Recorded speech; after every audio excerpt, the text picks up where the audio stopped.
दोस्तों ये बात तब की है जब कौरव सभा में श्री कृष्ण कहते हैं कि कौरव नरेश, इस समय इन दोनों पक्षों में संधि कराना आपके और मेरे अधीन है। आप अपने पुत्र को मर्यादा में रखिए और मैं पांडवों को नियंत्रण में रखूंगा।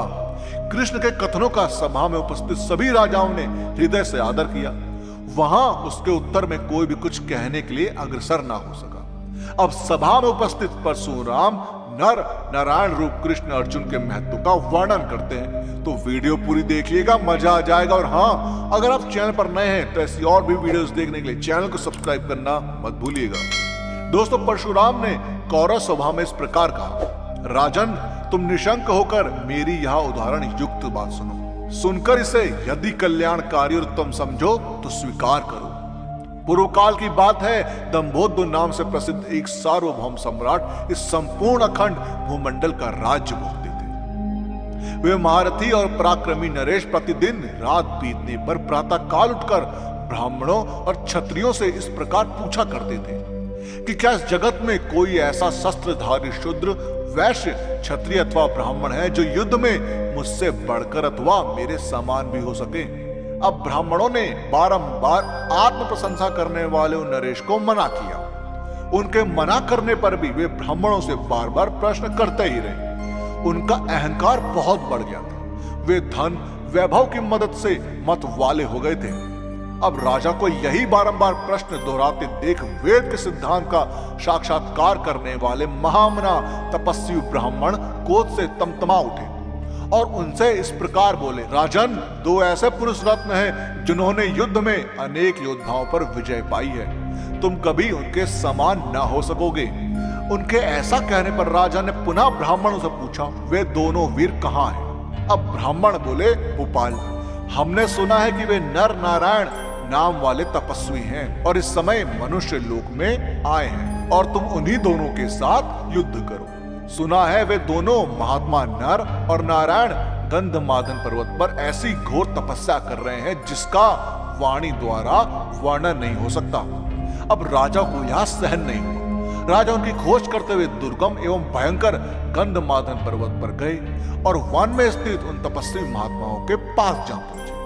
तब नर और नारायण ने राजा का स्वागत सत्कार करके आसन, जल और फल फूल देकर उन्हें भोजन के लिए निमंत्रित किया। तदंतर पूछा कि हम आपकी क्या सेवा करें। यह सुनकर उन्होंने अपना सारा वृत्तांत उनको सुना दिया और कहा, मैंने अपने बाहुबल से सारी पृथ्वी को जीत लिया है तथा संपूर्ण शत्रुओं का संहार कर डाला है। अब आप दोनों से युद्ध करने की इच्छा लेकर मैं इस पर्वत पर आया हूँ। यह मेरी चिरकाल से अभिलषित मनोरथ है। अब आप अतिथि सत्कार के रूप में इसे ही पूर्ण कर दीजिए। तब नर नारायण बोले, हमारा यह आश्रम क्रोध और लोभ से रहित है। इस आश्रम में कभी युद्ध नहीं होता। फिर अस्त्र शस्त्र और कुटिल मनोवृत्ति का मनुष्य यहाँ कैसे रह सकता है? इस पृथ्वी पर बहुत से क्षत्रिय हैं, अतः आप कहीं और जाकर युद्ध की अभिलाषा पूर्ण कीजिए। उन दोनों महात्माओं ने बारंबार ऐसा कहकर राजा से क्षमा मांगी और उन्हें विविध प्रकार से संतावना दी। तथापि दंभोद्र युद्ध की इच्छा से उन दोनों तापसों को कहते और ललकारते ही रहे। तब महात्मा नर ने हाथ में एक मुट्ठी सीख लेकर कहा, भरत नंदन, युद्ध चाहने वाले क्षत्रिय, आ युद्ध कर। अपने सारे अस्त्र शस्त्र ले ले, सारी सेना को तैयार कर ले, कवच बांध ले। तेरे पास और भी जितने साधन हो उन सब से संपन्न हो जा। तू बड़े घमंड में आकर ब्राह्मण आदि सभी वर्ण के लोगों को ललकारता फिरता है, इसलिए मैं आज से तेरे युद्ध विषयक निश्चय को दूर किए देता हूँ। तब दंभोद्र ने कहा, तापस, यदि आप यही अस्त्र हमारे लिए उपयुक्त मानते हैं तो मैं इसके होने पर भी आपके साथ युद्ध अवश्य करूंगा, क्योंकि मैं युद्ध के लिए ही यहाँ आया हूँ। तब परशुराम जी कहते हैं, ऐसा कहकर सैनिकों सहित दंभोद्र ने तपस्वी नर को मार डालने की इच्छा से सब ओर से उन पर बाणों की वर्षा आरंभ कर दी।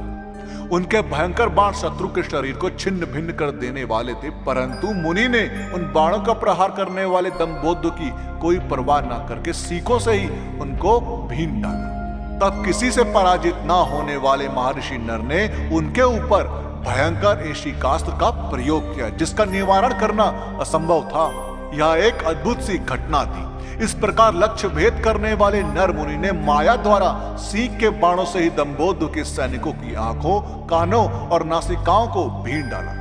राजा दंभोद्र सीखों से भरे हुए समूचे आकाश को देखकर मुनि के चरणों में गिर पड़े और बोले, भगवान मेरा कल्याण हो। शरण चाहने वालों को शरण देने वाले भगवान नर ने उनसे कहा, राजन आज से तुम ब्राह्मण हितैषी और धर्मात्मा बनो, फिर कभी ऐसा साहस ना करना। विजयी वीर पुरुष क्षत्रिय धर्म को स्मरण रखते हुए कभी मन से ऐसा व्यवहार नहीं कर सकता जैसा कि तुमने किया है। इस प्रकार पूर्व काल में महात्मा नर ने वहां महान कर्म किया। उनसे भी बहुत गुणों के कारण भगवान नारायण श्रेष्ठ हैं। अतः राजन, जब तक श्रेष्ठ धनुष गांडी पर अस्त्रों का संधान नहीं किया जाता, तब तक तुम अभिमान छोड़कर अर्जुन से मिल जाओ। संपूर्ण लोकों का निर्माण करने वाले ईश्वर एवं सब कर्मों के ज्ञाता नारायण जिनके बंधु हैं, वे नर स्वरूप अर्जुन युद्ध में दुस्सहा हैं, क्यों प्रयुक्त सभी अस्त्रों का अच्छा ज्ञान है। भारत युद्ध भूमि में जिनकी समानता कोई भी नहीं कर सकता, उन विजयशील वीर कपिध्वज अर्जुन को जीतने का साहस तीनों लोकों में कौन कर सकता है। महाराज अर्जुन में असंख्य गुण है एवं भगवान जनार्दन तो उनसे भी बढ़कर है। तुम भी कुंती के पुत्र अर्जुन को अच्छी तरह जानते हो, जो दोनों महात्मा नर और नारायण के नाम से प्रसिद्ध हैं। वे ही अर्जुन और श्री कृष्ण हैं। तुम्हें यह ज्ञात होना चाहिए कि वे दोनों पुरुष रत्न सर्वश्रेष्ठ वीर हैं। अब ऐसी ही एक और मजेदार वीडियो है जब कर्ण के अंतिम समय में भगवान परशुराम आए उनसे मिलने। यकीन मानिए, जानकर चौंक जाओगे। तो उस वीडियो को अभी क्लिक करके जरूर देखें, और उस वीडियो का पार्ट 2 चाहिए हो तो कमेंट्स में पार्ट 2 जरूर लिखें। और वीडियो पसंद आई हो तो लाइक करना मत भूलिएगा। हम आपको मिलते हैं अगली वीडियो।